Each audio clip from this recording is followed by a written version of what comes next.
Okay, hey. For those of you who don't know me, my name is Fiona Riley, and I am a writer with Bold Strokes Books. I write contemporary lesbian romance. I'm going to be reading for you today from my newest book, Beginner's Bet, and it's dark and stormy here. It's right before Halloween too, so you'll have to bear with me as I rock my new favorite shirt from P-Town, Women's Week. All right, so let me tell you a little bit about Beginner's Bet. Beginner's Bet is the third book in the high stakes romance series. It takes place in Boston and involves a luxury real estate office. The two main characters are Ellison Gamble, who's the owner of the real estate office, and Katie Crawford, who's a massage therapist that she runs into in sort of an unusual way. And it's about the overlapping stories. They're both in two very different places in their life. Ellison's very established, she's very successful. But the one thing she's not successful in has been having a family of her own. And Katie's whole life is falling apart. Her mother has recently been put into a long-term care facility, and she can't make ends meet. She's going to lose her family home, and she really has no direction. Life is sort of falling apart all around her, and Ellison's life isn't much better off, even though they are completely different worlds. So what I'm going to be reading to you today is a passage from the first time they meet. Ellison works in a plaza where there's multiple buildings, and she ran into a spa owner earlier in the day, and she gave him her business card, and he was asking her to come and to have some of the services so she could give some opinion about it because he valued her opinion. She gave him the card, and then what ended up happening is sometime during the day her phone got hijacked, and the spa has incessantly been calling her and leaving her voicemails about other people's waxing appointments and spa treatments. So she's called and complained, and it hasn't been fixed, and this is what happens right at closing time when Katie has had the worst day of her life, and she's doing the very best she can to keep it together long enough to end her day. Katie stared at the computer screen, baffled. She was good with technology. She was on all the apps, had handles for all major and some minor social media avenues and dating sites, and yet this issue with the phone system was stumping her. "Where the hell is the cancel option?" she said aloud to no one. The office was closed now and empty. Well, except for her, Shayna, and Pietro, the owner, who had not emerged from his office after walking in a few hours ago.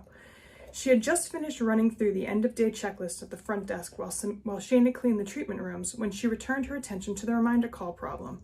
She'd hoped to solve this problem before the phone issue before Pietro finished his scheduled conference call, so she could leave soon. But she wasn't having any luck. If she couldn't get this fixed, she'd have to wait for him before leaving, and she had no idea when he'd be done. Katie was reviewing the PDF on how the computer and phone system worked when she heard the door open in front of her. "I'm sorry, but we're closed for the evening," she said without looking up. Damn it. She thought Shayna had locked the door after her last client.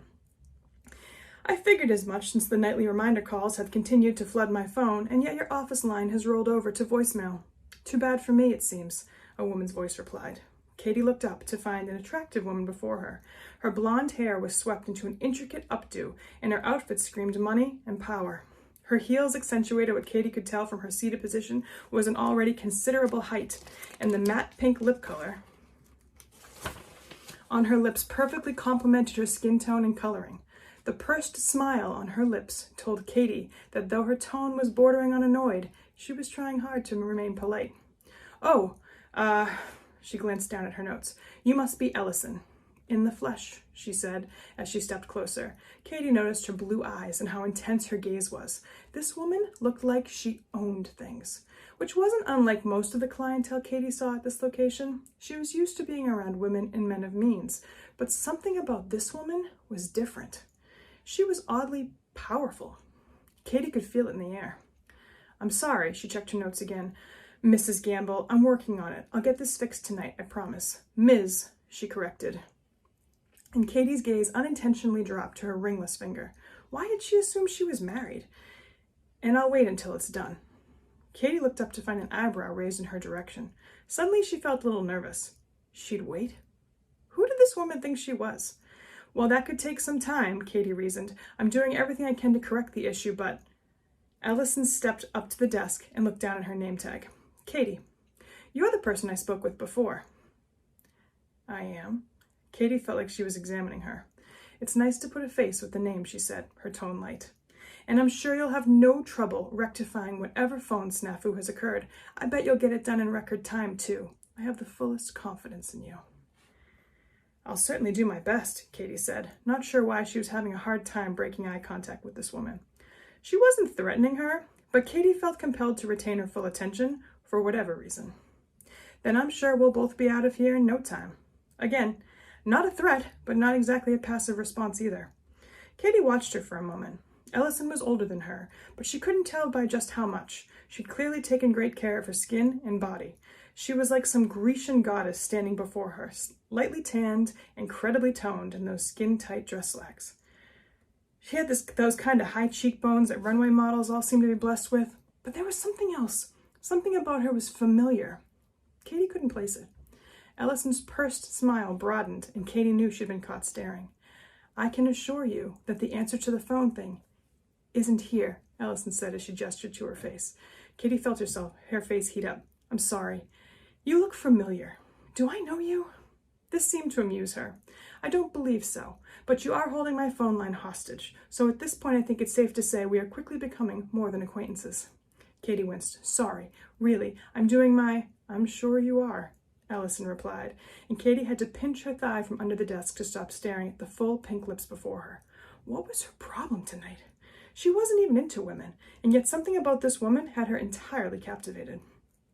Katie, Ellison said, and Katie didn't hate the way the name sounded on her lips. Yes, the phone issue, Ellison said as she pointed towards the desk between them. Right, Katie shook her head. What was wrong with her? Why couldn't she get it together? This day was getting worse by the minute. And if you want to know about the rest, you gotta pick up the book and take a look at it. So go out and get it now.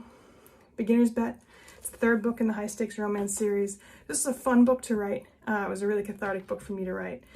It deals with a lot of family issues, has some good, some funny scenes in it. Katie is a lot of fun. She's a cool person. So I hope you enjoy Ellison and Katie's love story.